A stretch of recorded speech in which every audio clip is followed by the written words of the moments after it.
What's up, everybody? It's the Common Sense Investor coming at you with another video. In this video, I'm going to do a little cleaning up of the last video because I see a lot of people's comments. Y'all don't understand what I was saying about the reverse stock split when I said it has to happen. Listen, I made it plain and clear, people. The judge can make several decisions, including the one that I'm going to talk about in this video, which is the voting rights of APE, or she can say everything's fine, the reverse stock split goes through, and I showed y'all what to expect if that happens. I don't want that to happen. I don't want the reverse stock split. I don't want the conversion right now. I think that shit we can put off until a later date like it was planned from the beginning. But now, the reason I said a reverse stock split has to happen is you cannot convert shares back into AMC at the current float of AMC. Unless, of course, you want to raise the float to 1.5 billion. Then you could bring APE over, and then all the APEs can get new AMC shares, and your new float of AMC will be 1.5 billion. No. So when I said that the reverse stock split has to happen, it has to happen in the context of the conversion. But now let's talk about something else that the judge can come up with, all right? And that is, she can say that the voting of the proposals itself was illegal, all right? And I'm going to explain to you why she would say that, and why I formulated my argument the way I formulated it when I submitted it to the court. So let's take a look at our first slide here.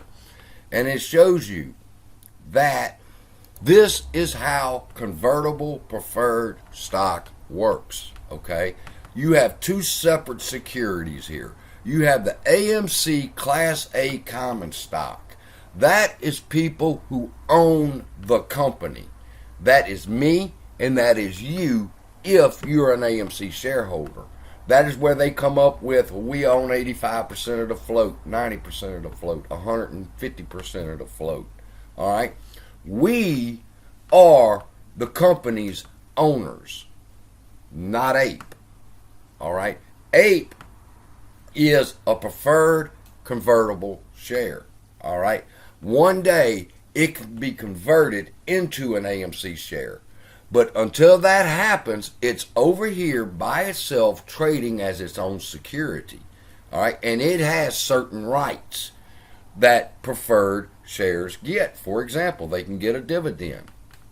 All right? They can get voting rights to convert back into the common stock.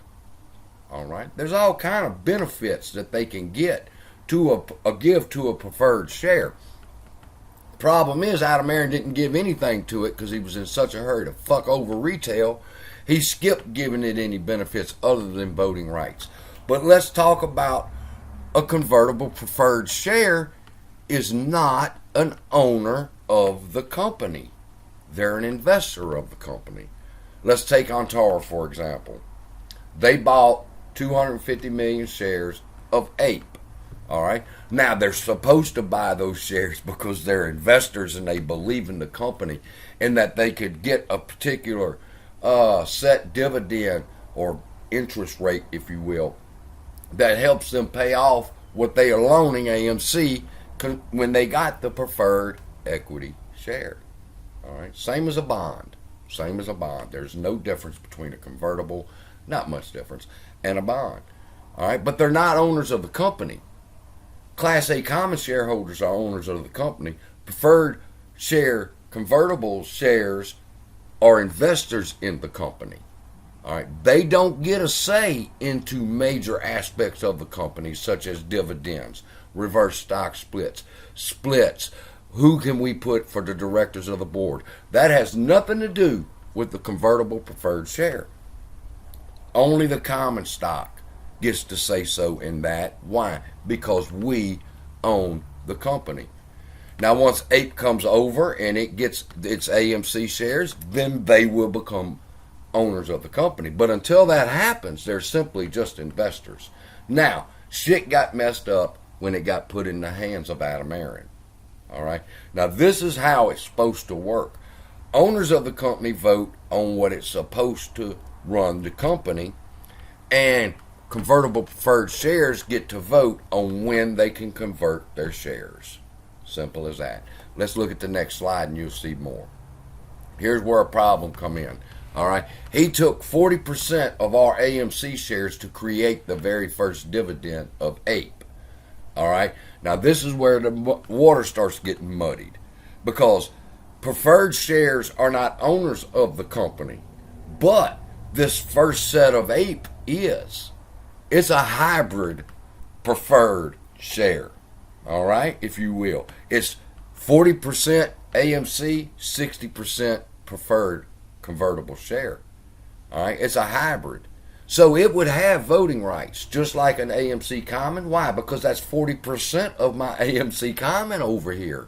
So I would get the benefit of voting on corporate issues. However, the other preferred shares that he put out on the market, the convertible shares that he sold to Antara and the other places, they don't own part of AMC. They only own APE.